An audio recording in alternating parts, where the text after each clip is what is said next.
I'm Chris. And I'm Jeremy. And I'm Fergal. And we're from Movie Smash. Comic book movies are having a golden age right now with the MCU. Movies based on comics aren't necessarily a new thing, but they're a big thing. Join us every other Tuesday on Movie Smash. We explore these movies and find some hidden gems. Every other week, we revisit some of the best. And some of the worst movies based on comics or graphic novels. Was Green Lantern as bad as you remember? Heck no! Is Time Cop the most accurate time travel movie ever created? Absolutely. Was Mystery Men way ahead of its time? Should they be revisited? Should they be forgotten? Join us on Movie Smash and find out. Listen wherever you find your fine podcasts.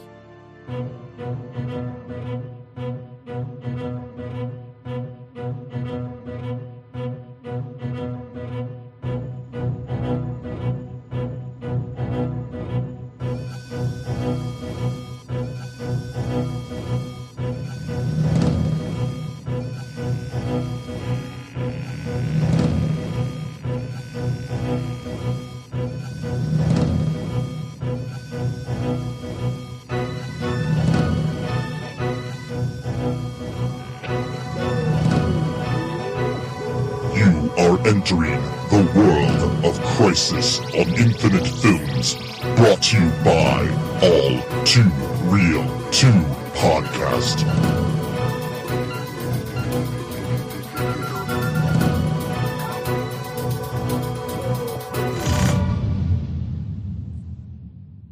Okay, everybody, welcome to the latest episode of All Too Real 2. My name is Michael Chiklis II, and with me, as always, is... Sesame, it's clobbering time in Carta. It sure is clobbering time. So I think that's the only way we're going to get anything done in this world is if we start clobbering things. Yes. Do you concur? Yep. I think I'm just going to start clobbering everything. It's the only way that solves every problem in the world. Just punching holes through walls. Yep. Keying your own car, punching tree stump. I mean, that would probably break my life. Yeah, it would, but it'll solve some problem of some sort. I'm resigned to this fact that it'll solve everything. Just clobber the whole Constitution and all that nice jazz. Yeah. All of that jazz.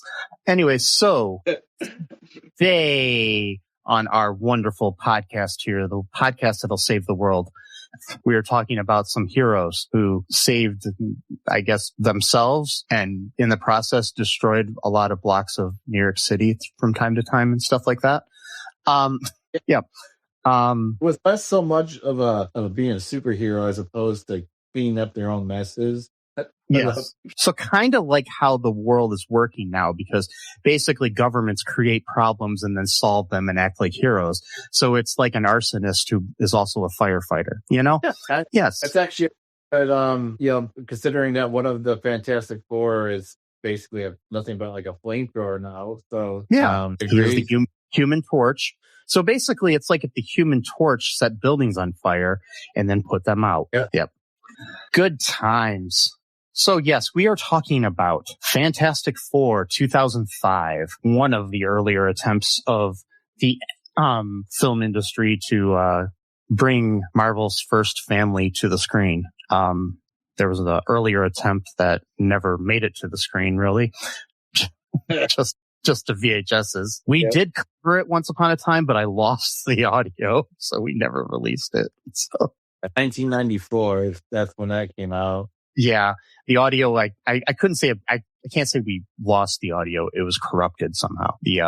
Back then we were just recording on memory cards and we didn't have like a backup way of recording. And so that was all we had. And the memory card got corrupted. So this film, like I said, came out in 2005. It was rated PG-13. It was released by 20th Century Fox. So this is pre-MCU.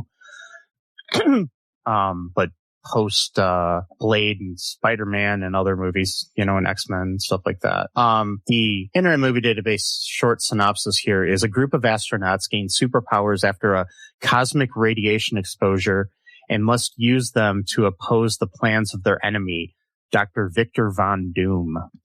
The film was directed by Tim Story. Mr. Story has also directed one episode of Scorpion, which is a good show. that ended kind of on a cliffhanger and kind of pissed me off that they canceled it. But anyways, directed Ride Along 2, some episodes of CSI Miami, directed this movie. Prior to this, he directed a bunch of, it looks like, music videos, like, NSYNC's, Thinking of You, I Drive Myself Crazy, Tyrese's Lately, Too Short, and Keith Murray's Independence Day. A couple other Tyrese ones, Ghetto Mafia's I Can't Feel It remix music video. So he was a music video director prior to this, really. This seems to be his full, prior to that, he also directed Barbershop. That was his first movie with Ice Cube, which is a good movie. And Taxi with Jimmy Fallon and Queen Latifah, which is actually not a bad movie. Despite, Jimmy Fallon, but it was a decent movie. Mm-hmm. Yes, that was before Jimmy Fallon became a network shill. Anyway, so what does that mean? What does that mean? Network shill? Like, basically, he kind of just is this guy that hosts the show and laughs at everybody's jokes and basically does whatever the network tells him to do. Yeah, much like late night host. Yes, yeah. Much like most late night hosts, with the exception of like John Oliver, who has a show once a week, and Seth Meyers to a point. I think kind of just doesn't really care about what other people think of him. So yeah. I think Seth, as far as network people go, Seth Meyers is the best. Yeah. And then you've got like, Jon Stewart, who doesn't give a shit either, so, yeah. Like, I always loved Jon Stewart. He was always one of my faves. My fave. And I think, Conan never gave a shit. So, yeah. So, yep. Conan is, in my opinion, the best late night host who ever existed, even better than Johnny Carson. So people will kill me for that. Anyways, the movie was written by Mark Frost, Michael France, based on characters created by Stan Lee. Mark Frost also wrote for Hill Street Blues, Twin Peaks. He also wrote the screenplay for Fantastic Four, Rise of the Silver Surfer, the sequel to this movie, among other things. Michael France wrote this. He also wrote GoldenEye, Cliffhanger. Oh, okay. The Punisher with Thomas Jane. Ang Lee's Hulk, which we covered previously. Yeah. And that's about it. That's pretty good. Mm-hmm. So, this movie stars Ioan is how the first name of this dude is written. I'm going to say Ioan Gruffudd as Reed Richards, Michael Chiklis, otherwise known as the Commish, as Ben Grimm, Chris Evans, also known as Captain America, as Johnny Storm, Jessica Alba as Sue Storm, Julian McMahon, I just said Jillian, like he was a girl, Julian McMahon as Victor Von Doom, Hamish Linklater as Leonard, Kerry Washington as Alicia Masters, among other people. So, yeah. What are your initial reactions to this film here, Sesame? I liked it a lot, actually. I don't think I saw it when it came out. Mm-hmm. I wasn't really watching a whole lot of superhero films at that time. My only problem with it is the same problem I had with the 2015 version, is that I just think the pacing's just not to my liking. I mean, that's subjective, I guess, but it just seems like Marvel, and not just like any action movie in general for the past 20 years, just seems like they cannot, I don't know what it is, if it's like the same people working on all the movies and they just can't do it right or what, but it's like there's so much buildup, which is fine, but then once you get to like the grand finale, it's like they just rush through it. Like, although I would say this version does a much better at that than the 2015 version, which was 20. Like, so I would say this is not anywhere near that level. What I did like about this, though, more than the 2015 version, aside from what I just said, is that all the characters seem like they're well into their adulthood. Whereas the 2015 version, it looked like they were all like 24 years old. Like, it was like, with the exception of maybe Johnny Storm, they're all kind of like, established adults, like at least young adults, even him to a point. But he's still the kind of like, childish one. But yeah, the literal hothead, get it? And, and so I like with this where they're, like like Reed, for example, his hair is graying a little bit because at one point Johnny's like, "Oh, I like the new Grant though. Like you gotta go." And so I like that part too. Like especially like Victor, he's much more mature, I guess you could call it. Like he's still got the ambitions, but he's much more like I guess stable could be the correct word. I think the characters are better developed here too. Like you can understand their characters more than you could in the other one, where it was just kind of like they're there for the sake of being there in a way. I mean, you kind of got a little bit with Reed Richards in that one, but it was not like to the point where you actually cared about him, you know? Yeah. Yeah, it's a different movie all around. I liked it. I don't really understand why like it got so much hate. Like, because I always hear that's the worst movie all time, Moose, and I'm like, it's really that bad? I mean, I think it's more of a retrospect hate. I think at the time it was actually well regarded. I mean, it made enough money to get a sequel, you know? Right. Yeah. So that's so it's you know, that says something. I mean, but then again, a lot of movies make sequels that should never have had sequels, but still, yeah. So yeah, I thought it was decent. I really did. It's like my only gripe again is either the length or not pacing correctly enough. Other than that, I don't really see much of a problem with it. I mean, we had good character development, especially with Ben, which I thought was interesting because Ben always seems like he's kind of like one of the lesser of the four, but they did a lot of emphasis on his. Oh yeah. So and when you got Chiklis in a role, I mean, come on. You know, he brings gravitas to it, in my opinion, because like Michael Chiklis has always been a great actor, in my opinion. So, it was, and I was joking earlier when I called him the Commish, but I was a big fan of the Commish. And then, you know, he was on, what was that other show? He played a cop, The Shield. Yeah. You know, he was he was like kind of an asshole cop on that one. Went from being like, you know, funny Commish and everything.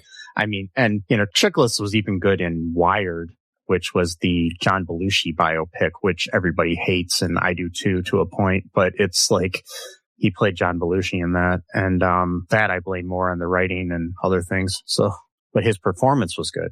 Yeah. So, yeah. If you ever get a chance to check that movie out, it's worth watching, but it's so full of a lot of bullshit.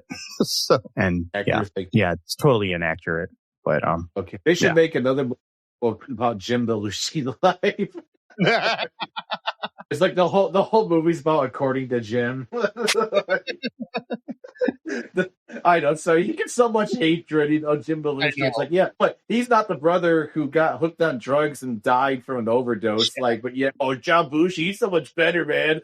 Yeah, the brother who died 50 years ago. It's like, yeah. Oh god. Like the you know, but it's kind of like the when they did all those behind the music about artists, and then they did one about Weird Al, who's never had any kind of controversy in his life, and they literally had to do this thing where like the music gets all low and everything. And he's like, and then my next album didn't go platinum. Yes. It's kind of like what a Jim Belushi thing would be like. Yeah. And then we decided to end according to Jim. You know, had 6 seasons. It was such a great show. Or you know, like a cop though, he was in a movie. I'm pretty sure it was him with Tupac Shakur. Year he was killed, I think. Like, yeah. You know? Yeah. Well, that was. Yeah. Yeah. But yeah. So, what goes down in this movie here? Oh, so Reed Richards and Ben are trying to get funding for a new project idea, and because Reed's got like his own sort of science company or whatever, but not doing well financially. Never really made any money at all, actually. Yeah. So it's always in the red. And you know, they're trying to, you know, get Victor to, you know, put up some of the money for whatever, and he agrees to it, but there's like, you know, a catch. He wants like 75% of the profits and all this jazz, and he's kind of playing it cool, like he's not really that interested in the tech, bro. He just wants the money, bro. But no, Victor's always got a plan. He's always got something, you know, his ears are always grinded. He wants it because he wants his own machine or whatever technology to kind of build his own little empire of tech. And what I like about or his Empire of Doom. His Empire of Doom. Yeah. So what I like about his character in this is that he's much more, he's like really intimidating, but he's not like super scary at the same time. Yeah. Like this sort of like ominous, it's more of like what he doesn't do, what he doesn't say, and the more scary than like the 2015 version, where in that version he just kind of like lost his mind because he had got stuck in like this sort of like nether realm or whatever. Yeah. In this version, nothing like that. There's like this between Sue Storm and Reed. If you know, like they kind of like a couple for a while, different versions of the story, and they broke up, I guess, at one point and off screen. They don't really say what's going on. Ben is kind of like acts like his bodyguard, sort of. I don't really know if he acts like that kind of like, I guess, role. I guess something like that. I'm not sure what his role is necessarily because he's not really the science guy. And so I'm not exactly sure what his like actual like job position. I don't know either. I mean, it's hard to say what. I mean, I think he is kind of sciencey, but not really. Like it's kind of weird. Like he's kind of I think he's just like best friends with Reed, sort of thing. Yeah. The mechanics, like. Maybe Reed's like everything's like abstract. He's like the physical one. Maybe he actually does project. That type of thing. Yeah, they go to Von Doom, and basically what they're trying to do is they want to the thing that they want to do is they want access to his space station. Yeah, because that's right. He's got a space station. Yeah, man. He's kind of like a I guess an Elon Musk sort of guy or something. He's parody. It's good. What's that? Yeah. Let me dare compare him to Elon. Actually pretty awesome. I mean, I know he's terrible, but like he has like his own fucking country that he rules. Like, well, I guess Elon does too, but in a different way. Yeah. And but so Victor has a space station that they want to use, and they basically what they're trying to do is test the effects of the exposure of clouds of cosmic energy on biological samples. Yeah. Okay. What does that even mean? I don't know what that means. I don't know. That's what Wikipedia says. Very sciencey talk. I have no idea what that's supposed to mean. So I guess there's these like clouds, and they're built of cosmic energy. See what I'm saying here? I guess. I don't know. They want to test them on, biological, like living samples. I still don't know what I'm talking about, but I just thought I'd kind of. Does he mean like regular clouds, like up in the sky? Does he mean like special clouds? They're special clouds. Special clouds. Okay. Yes. That's our scientific explanations. They're special clouds. They're not normal clouds. They're special. They're special. Sorry. Yeah. Just like, my mom called me her special boy. No, I'm joking. There you go. Oh my God. So basically they end up recruiting, brother and sister Sue and, Johnny Storm. Sue, like we said, is, Reed's ex-girlfriend. And I guess she's a genetics researcher, according to this. Yeah, I think so. Yeah. So they're all going to go up into the clouds, the cosmic energy clouds. Yeah. For biological manner testing or whatever the fuck you're supposed to be doing.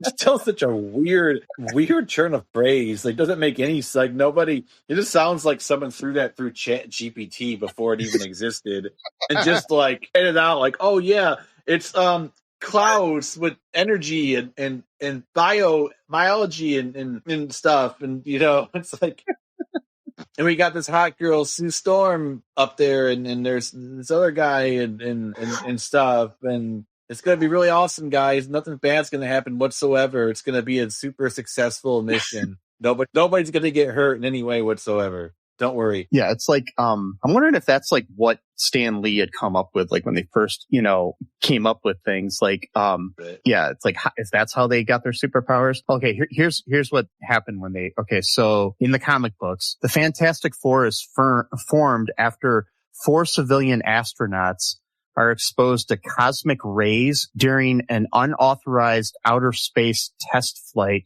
in an experimental rocket ship designed by Dr. Reed Richards. Pilot Ben Grimm. So he's a pilot. Maybe that's his deal. Crew members Susan Storm and her brother Johnny Storm survived an emergency crash landing in a field on Earth. Upon exiting the rocket, the four discover they have developed incredible superpowers.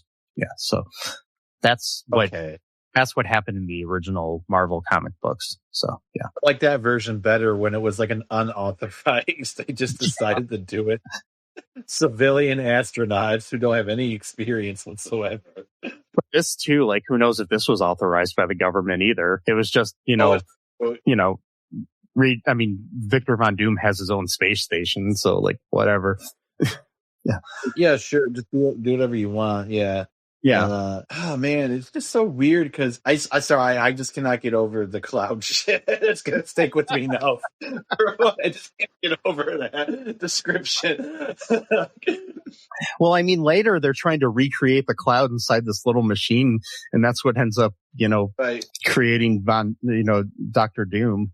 So yeah, so use that as my own the thing about the clouds, the biology and the yeah. Well, I mean, doesn't everybody, from time to time, test the effects of the exposure of clouds of cosmic energy on biological samples? I mean, I do that like 3 times a week. I mean, if you're not doing that, are you even living? I mean, that's the question. Like, what do you do with your life? The meaning of life is, food, sex, water, and testing the effects of the of cosmic energy on biological samples.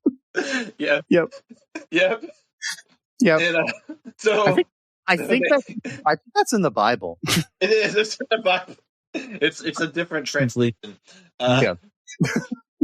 Because I'm pretty sure Adam and Eve are hanging out in the Garden of Eden, and then one day Adam turns to Eve and says, "Hey, you know what? I got an idea. Why don't we test the effects of the exposure of clouds of cosmic energy on biological samples?"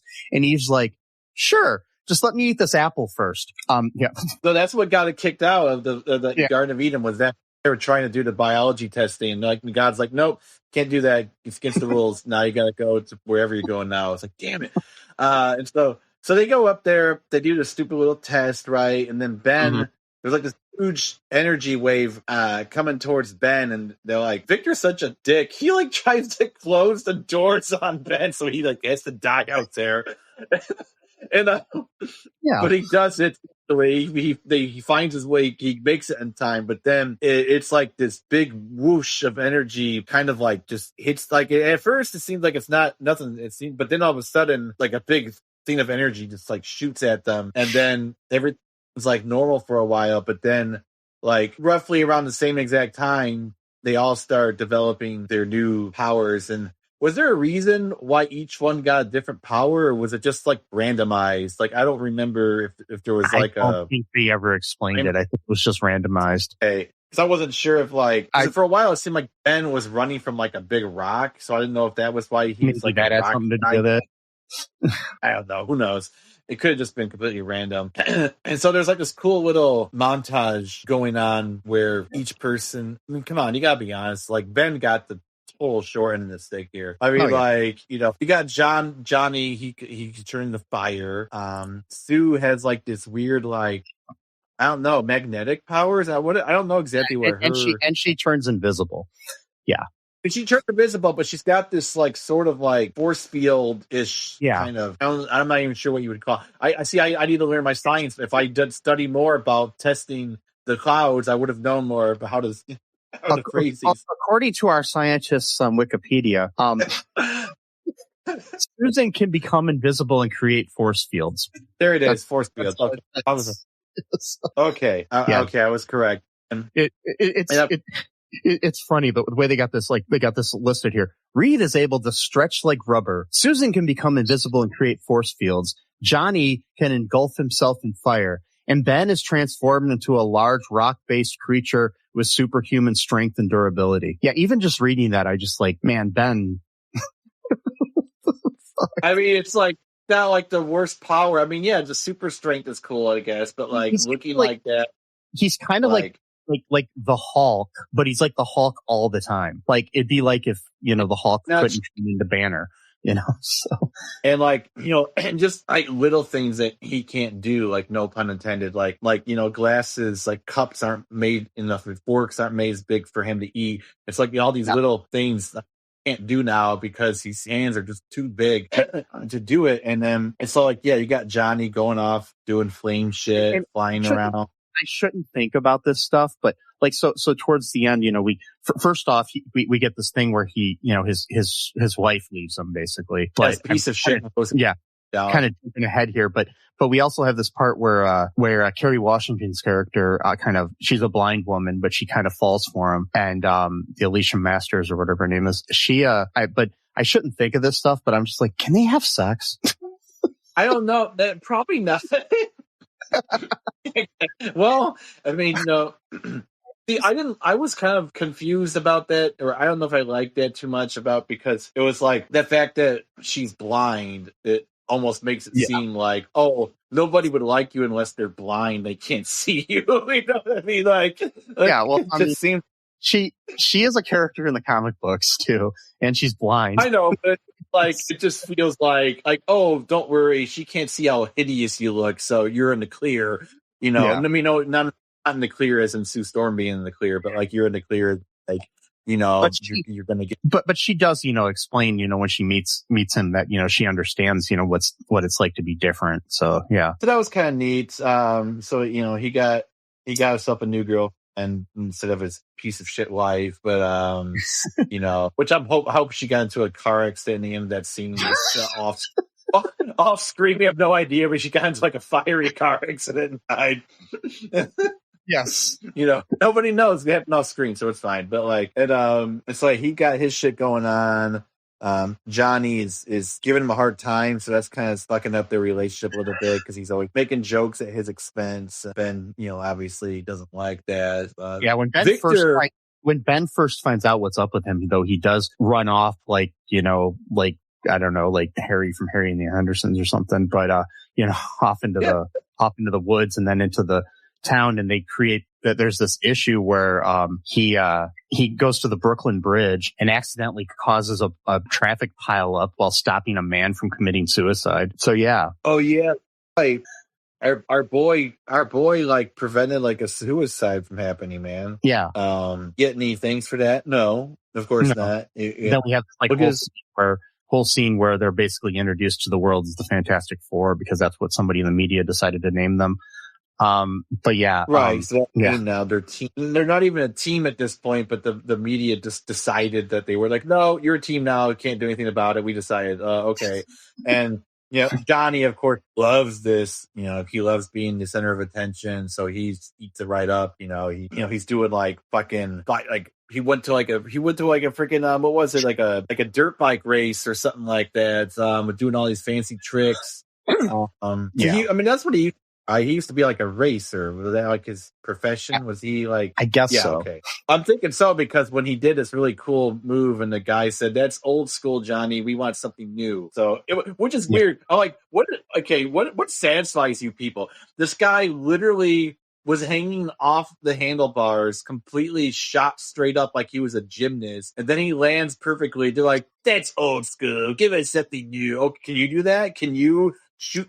It's straight vertical line, holding the handlebars, facing your feet straight up as your bike is. You can do that. That's not entertaining enough for you. You need something new. Okay, it's like the exact opposite of a rock band. Like a rock band goes out on stage and wants to play the new songs, and everybody's like, play us what you did in 1984.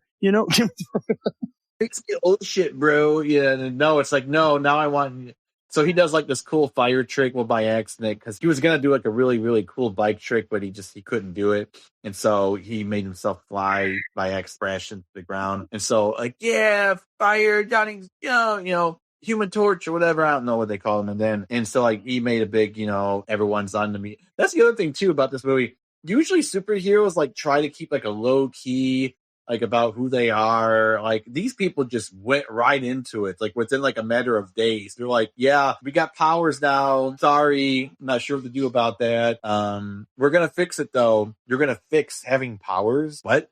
Why? Why would you do that? Like, okay, it's like the dumbest thing in the world. I mean, I understand Ben. Okay, Ben doesn't want to be like a rock creature. Fine, whatever. But like, why is everyone else to lose their powers? That makes no sense whatsoever. Like, why should Johnny lose his fire powers, pursue with her invisible / force field powers, or Reed with the stretchy powers. Victor is fine because he's crazy, so yeah, you should take away his powers. But he's got it's really the Fantastic Five if you think about it, because he's got his own shit going on, separate from them. He's turning into metal essentially is what he's doing. I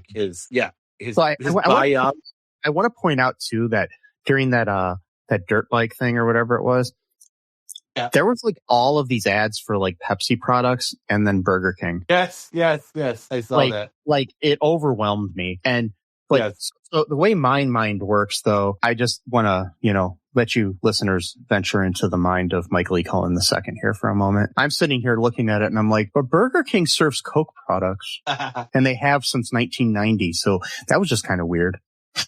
Well, maybe they're sponsored by both Pepsi and Burger King. Yeah. That's extra money for them right it's now. It's kind of weird. It's just so random. I know. Probably just took anything they could get. Yeah. Like Sue and Reed had this sort of like emotional moment where she's like, you can't see me, and then she literally becomes invisible or something like that. And then he's like, I can't see you. He's like, I know, that's what I've been saying all these years. He's like, no, I didn't see you. Like, and then she's like, freaks like, what the fuck? And like at this time, he's experiencing his shit. Ben, he's starting to freak because so at first Ben is trying like the matchmake. He's like a matchmaker. He's trying to get Reed and Sue back together because like they're like a power couple, I guess, or whatever. Well. Literally, they both have powers. Well, yeah, they're literally a power couple.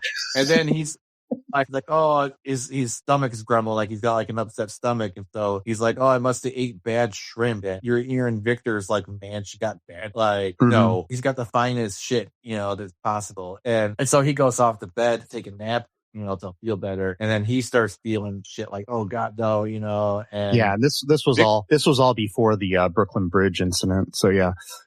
This was like early, like the start of it. And then Victor, he's got like a little scar from the accident, but he doesn't realize that it's actually turning into metal. Like it's literally his whole body is turning into metal. And he's got like these grand plans, basically he wants to be like a conqueror or whatever, and he wants all the power to himself. And so he's been working on his own machine that he needs to create a wedge between the team so he can like divide and conquer basically. So like you do. He realizes what's like you do. So he realizes Ben's like the only person who really hates his power for obvious reasons. So he's like, okay, I'll pick him off first, and then I'll divide the team further. So he's like, I'm going to take away Reed's bodyguard, refers to Bill. So he offers to pay for Ben to eat a disgustingly amount of pancakes at a diner for some reason. I'm not sure why that was a thing. Okay. And I get it. You're like a big rock creature now. Does that mean you have to eat like 18 times more? How are you eating? Andre the Giant had to eat a lot of food, so it makes sense. I mean, because he's big, because like Andre the Giant used to eat like tons of food at every meal, and he would literally drink like a 6-pack of beer would do nothing to him. Well, yeah, I mean, he would literally drink like 20 some beers at a meal. So yeah, or more. I heard he was kind of too. I heard that he used to take shits in bathtubs in hotel rooms so that you'd force the maids to clean it up. I'm not sure if that's true, but that's something I've heard. So, I don't know. I mean, I had heard a lot of things that he was a really nice guy, but he was an alcoholic. So who knows? He probably did do it. I don't know if he was doing it to be an ass or maybe on purpose. or maybe his ass couldn't fit on the toilet. Who knows? I don't know. It's not even on intentional. He's like, oh no. And so like, we got these side plots going on. Doom, he wants the one ring to rule them all type shit going on. And so he tricks Ben into going into his own machine so that he doesn't have his powers anymore. But he only does that so that he can knocks Ben out, kill him, which is weird. I always love these movies where it's like clearly he has the power to just someone, but he doesn't. How that foils his plans later on. I'm like, you could have just killed Ben. Like, you literally had no power to do anything about it. They're like, no, we need plot armor, literally. And so I'm just going to knock him out. And then I'm going to go on a fucking killing rampage and kill his boss. Because that was the other thing, too. So, like, Victor got kicked out of, like, his own company, I guess, or something like that. Yeah, the board kicked him out, I guess, because he was, like, just basically not running the company right. That can happen. You're, like, it's such a huge corporation. You could literally get kicked out of your own company. Pay attention, Tesla. Pay attention, Tesla. Exactly. Pay attention. You can do that. It's legal. You can kick them out if they're too erratic. It doesn't matter if you formed a company. Can you imagine that? That can happen anywhere else. It's not like if you own like an individual Burger King, speaking of which, franchise, they can't be like, no, you don't own a restaurant anymore. They just kick you out. They can't do that. Well, like, Burger King could. Well, Burger King could, but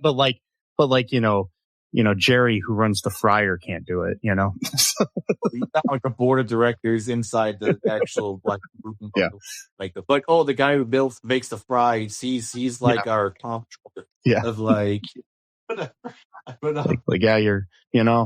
the guy who puts the toy in the Happy Meal. I mean, or the kids' meal. He's the one that can. Yeah. So I'm kind of blanking because, like, really, a whole lot does not actually happen in this movie. A lot of basically, I mean, it doesn't. There isn't a lot of stuff happening. So basically, so Reed had been, had this plans to have this machine to reverse conditions, like recreate the storm, pun intended. But so they drive this wedge between Ben and Reed and everything. And then, so they take, Ben's powers away, Doom does. And, then he ends up torturing Reed using a super cooling unit because he's basically trying to, mitigate his powers and stuff. And so then he ends up, he fires a heat-seeking missile at the Baxter building where they live to try to kill Johnny. Johnny flies through the city to evade it. Basically at one point they think Johnny's dead. Sue rushes and she ends up freeing Reed using her invisible powers. Then they all get together, they battle Doom. They have a whole situation where they end up making the metal really hot using, the supernova power that Johnny has. And then they cool it down really fast, which then's basically when you cool something really hot down so fast, it does this thermal shock thing, which freezes him into place. And so they win. Yay. It was such an anticlimactic. It was. And then we have like a little epilogue after that where Ben tells Reed to, forget about his experiment and that he's basically accepted who he is because of his relationship with Alicia Masters, the blind artist. And so they decide to like embrace their roles as superheroes. And Reed Richards proposes to Sue Storm. She says yes. And then we cut to a scene where the frozen Doom is being transported in like a I don't know what do you call it, like a shipping container sort of thing, back to his homeland of Latveria. Right. And so for those who don't know, that's a fictional country. It's a fictional country. It's probably based off Latvia, which is a real country. Yeah. Just to be it's probably a stand-in for like maybe Slovenia or like somewhere like in Eastern Europe. Supposedly, according to Wikipedia, Marvel Comics location, it's located right near Hungary, Romania, Serbia, and Croatia. It's like kind of right in that area. So it's like pretty much close to where like Latvia is, right? Or I think so. I don't know where Latvia actually is, but. Well, for those who don't know, if they haven't like read the comics or even just read like, I read the comic books, I just read articles about comic books. I don't actually read them. I know about this shit because I read about it, not actually what's going on. But so for those who don't know, Dr. Doom ends up like just ruling over the country of Latveria, like as like a dictator. Yeah, it's the country essentially. And he actually, at one point, becomes like a sort of like benevolent dictator type of figure. Where like it's actually at one point it becomes a very prominent country, doesn't it? Very super successful under his forced leadership. Probably, yeah. Yeah, and so that's interesting too because we're gonna see Robert Downey Jr. playing as Dr. Doom, which I have made out the whole. I have no idea how that's going to happen. No, I'm kind of done with the MCU. To be honest, I'm like going back to like watching the old Marvel movies because I'm optimistic about Fantastic Four First Steps. It looks good, and I mean, then again, I have a man crush on Pedro Pascal, so I will watch it. So, I'll watch anything with him in it. Thrones, you could watch him. He's not in a whole lot, but he's in Game of Thrones. Yeah, I still need to get into Game of Thrones though. But I mean, it looks like it can be good. And I've watched, as of this recording, there's been 3 episodes of Ironheart, and I've watched them. And despite what other people are saying, I enjoyed them. People are pissed off because she in these episodes, she's committing crimes. And they're like, oh, a real hero wouldn't commit crimes. And it's like, what about Ant-Man? He's a fucking...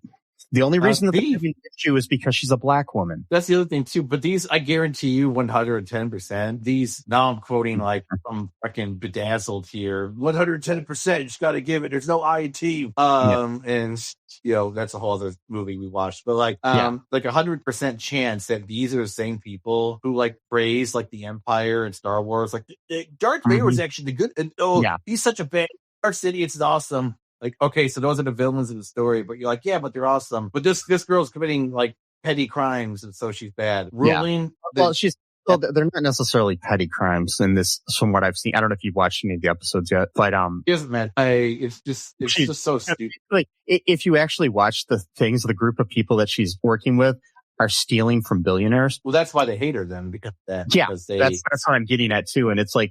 They're fine with Ant-Man committing crimes, but because, you know, Paul Rudd is white and she is black, that's basically it. I mean, there's other and they're like, oh, she doesn't have any superpowers. She just has a suit. So did Tony. Yeah, so was Tony. Not every superhero. That's the other thing that pisses me off about. I can't wait till Spider-Man Part 4 comes out, where we're gonna finally back to Earth a little bit, because I think MCU, I think, overextended itself a little bit by going like too big. Where we got like literally gods going on in space, and kind of forgot the fact that like shit actually happens here on Earth too. Like, you know. And that's what I kind of like about the shows, in the way that they'll be down to earth. Like, I mean, I really loved Miss Marvel. That's my favorite. I know a lot of people are like, oh, why? Really? I mean, I like Loki a lot too, but I really like Miss Marvel. I just like how it's down to earth, and it's looking at different, you know, cultures and stuff. And that's what I like about this too. It's like, it takes place in Chicago. It's not like in New York or LA like the other ones and stuff. And it's like, Ironheart, it's good. I mean, I didn't really necessarily connect to the character in Wakanda Forever, but that's because that movie was very flawed in my opinion. Which it was going to be regardless because of Chadwick Boseman's death. I mean, there was nothing you could really do with the Black Panther series to make it hold up. But, you know, it's just, but I think this, if they play things right, this could be good. And I mean, the problem that people are having, they've seen 3 episodes and they're basing her character like, so she's committing crimes, so she's bad. And it's like, there's these things called character development that happen, and they don't realize that the whole first act of the first Ant-Man, it was like, he was a bad guy too. It's just like, oh. So does it take place with Wakanda Forever or after Wakanda Forever? After, okay. Yeah. So and it's really cool, and I think I like it. I mean, it's obviously not one of the better shows, but it's worth watching. But of course, there is that whole superhero fatigue and the MCU fatigue, and then which I have it too. I have it too, to a point. I almost wasn't going to watch this, but I just watched all 3 episodes one night just on a whim. Started watching it, and I was like, I'll give it a chance, and if I don't like it after the first episode, I'll stop. But I actually enjoyed it. But I can see why some people didn't like it, but a lot of it I think it just boils down to sexism and racism. So I'll be called woke for saying so. Yeah. But you're not allowed to be. You're not allowed to say anything that's anti-woke or whatever. What got from me, I think, was it was after Spider-Man No Way Home, and I think that was like it for me. Where I was like, that was what I was waiting for, and then I needed that break, and then Doctor Strange 2 came out, and it was just like piece of shit, and I was like, okay. Now we're doing quantity over quality stuff now. I'm not into that.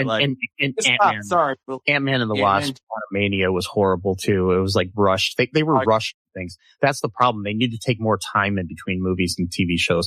And honestly, they are doing that. They're cutting back on the number of TV shows, especially because I think that was diluting the product to a point. I mean, it's like, there were good elements to a lot of these shows, but some of them just like, I don't know, like that one with Samuel L. Jackson, what was it, Secret Invasion or whatever? That was horrible. And then, you know, the first couple episodes were good. And then it sucked afterwards. Yeah. That's why like the whole thing. Right. But then they won me back with Agatha all along. So it's that's good because that was different though. That was a different take. It was, same old shit. And like with like Secret Wars or what is not Secret Wars? What was it called? Secret Invasion. Secret Invasion. What really it kind of then went back into the flaw of like having everything like super again, because it was like, oh, imagine this character, but she has everyone's superpower. I'm like, so that's not, it's like, okay, but like, that's not, there's no stake then. Like if your character can't die or nothing, it's like, what is like the whole point of like having a story is that there's like tension, there's, you know what I mean? Like there's something that can actually happen. If you have a character who literally has every single person's superpower, they're like, it's like why it's so hard. I mean, even though there have been good Superman movies, but it's so hard to make a good Superman movie because without, you know, you've got to, you know, humanize him, and that's what makes him good. I mean, a good story character, you know, it's like there's problems, and it's like you can't just make it a, you know, good guy beat up a bunch of bad guys. Yay. Yeah. There's got to be some kind of stakes to, you know, because conflict is what tells stories. But anyways, we'll get into that later. You know, so hopefully in the future, maybe we will cover the next Fantastic Four, you know, reboot here, and maybe Superman as well. Cool. Anything else to say about this before we wrap things up here? No, not really. Me either. So yeah, folks, I'm just going to state it. Me either. So folks, if you do us a favor, go to all2real2.com. Check out all of our links on there to our social media, our TeePublic. That's a good way to get some merchandise, and support the show. Another good way to support the show is to check out our Patreon. We got a link there as well.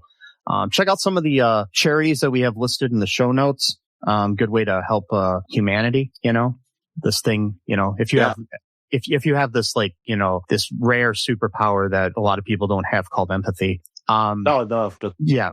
Yep. And just remember that trans lives are human lives. Free Palestine. Death to the IDF. You know, no one is illegal. No human is illegal. No human is illegal. I'm going to repeat that. No human is illegal. Be woke. Yeah, I know I'm being woke. I'd rather be woke than dead. Or asleep. Or hateful. Or lack empathy. Yeah, you know, fuck the patriarchy, fuck the Christofascism that's coming in this world and destroying us all. Fuck kings. Be good to each other. Be different. Be yourself. Remember that I love you. It's still clobbering time. It's the best way to solve all problems. Sesame loves you. And until next time, bye-bye. Thanks for listening to All Too Real 2 podcast, a Cullen Park production. Produced and edited by Michael E. Cullen II. Music by Matthew Hawes. Subscribe and share the show. Visit us at cullenpark.com.